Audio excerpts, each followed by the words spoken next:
नमस्कार, आपका स्वागत है मेरे चैनल हिंदी ज्ञान गंगोत्री में। आज हम पढ़ने जा रहे हैं रस।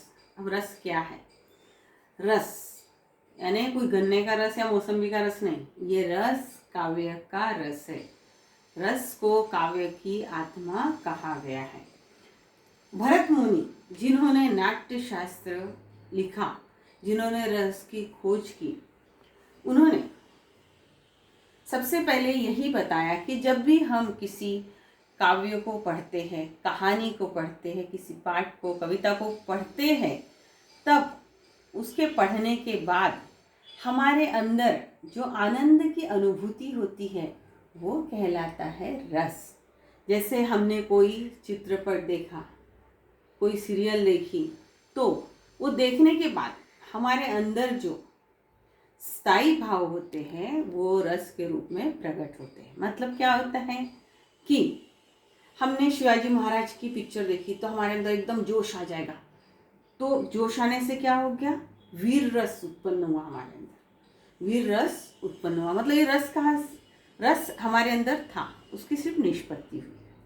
तो इस प्रकार से हम रस के बारे में पढ़ेंगे। लेकिन रस आया कहाँ से, इसकी उत्पत्ति कहाँ से हुई, कैसे हुई, ये जानना बहुत ज़रूरी है। और ये जानने के लिए हमें सबसे पहले जानना होगा उसके अंगों के बारे में।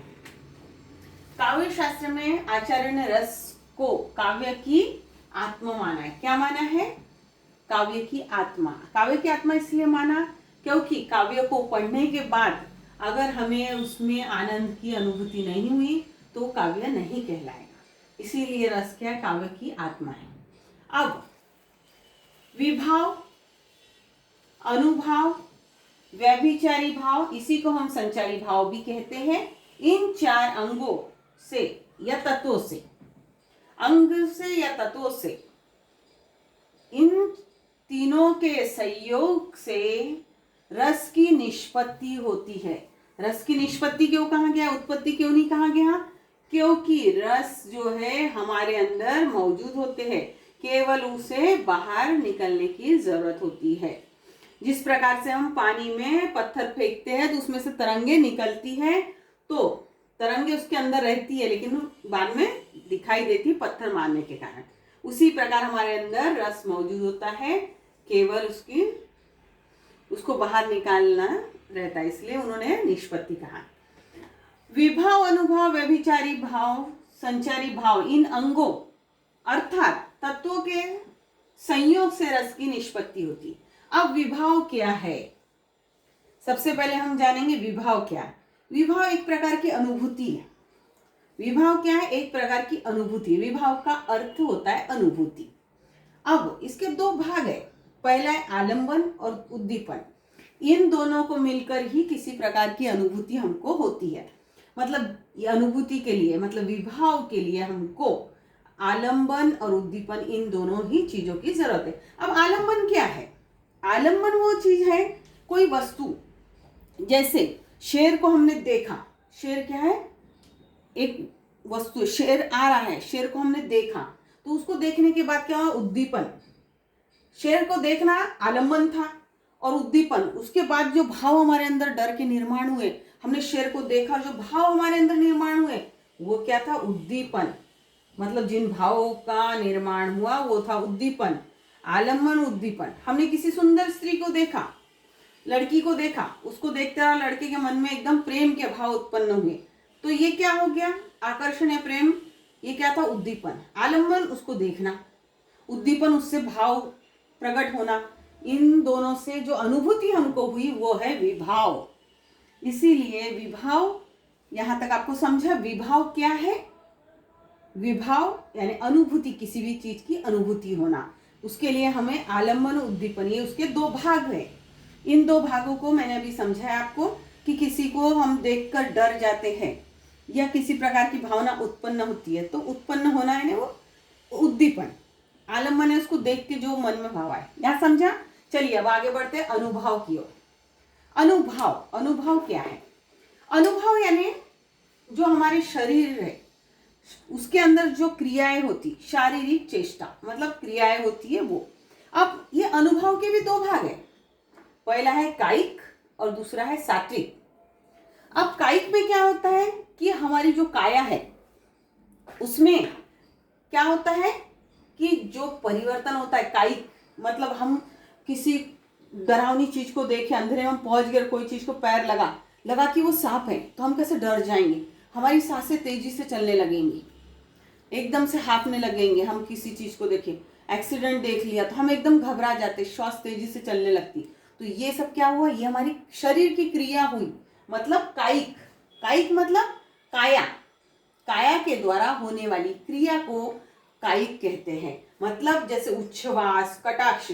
अब कोई लड़का और लड़की एक दूर दूर खड़े लेकिन आंखों ही आंखों में इशारे करते हैं, तो एक दूसरे को जो इशारे कर रहे हैं, जो कटाक्ष कर रहे हैं, वो काय के द्वारा कर रहे हैं, शरीर के द्वारा, काया के द्वारा। तो ये क्या हो गया, कायिक।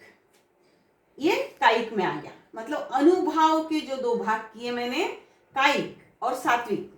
अब सात्विक क्या है, सात्विक यानी अचानक से भाव उत्पन्न होना, उसको हम करते नहीं है, वो अचानक आ जाते हैं। ये कटाक्ष हमने किया, गहरी श्वास हमने ली, ये मतलब ये क्या था, कायिक था, मतलब हम करते हैं इसको। लेकिन सात्विक में हम ये चीजें नहीं करते। सात्विक में हम करते क्या ये चीजें नहीं, मतलब अनुभव का जो दूसरा भाग है सात्विक, उसमें ये चीजें अपने आप हमारा शरीर करता है। जैसे किसी चीज का भयंकर डर लगा तो रोंगटे खड़े हो जाएंगे, हमको करना नहीं पड़ता, हमारे हाथों में अपने आप रोंगटे खड़े हो जाते डर के मारे। कोई एकदम हम घबरा गए किसी चीज से तो पसीना बहने लगता है, तेजी से पसीना आ जाता, डर जाते, पसीने से वो हो जाते, एकदम ठिठक जाते। तो ये सब क्या है, ये सब सात्विक भाव है। किसके, अनुभाव के। अनुभाव का मतलब होता है शारीरिक चेष्टा। और अनुभाव के दो भाग है, कायिक और सात्विक। कायिक में मैंने बताया कि हमारी काया ये सब चीजें करती है, मतलब हम करते हैं स्वयं। लेकिन सात्विक में क्या होता है, सात्विक में क्या होता है, ये चीजें हमारा शरीर अपने आप करता है, हमें इसे करने की जरूरत नहीं होती है ना। हम चाहेंगे तो हमारे रोंगटे खड़े होंगे क्या, नहीं होंगे।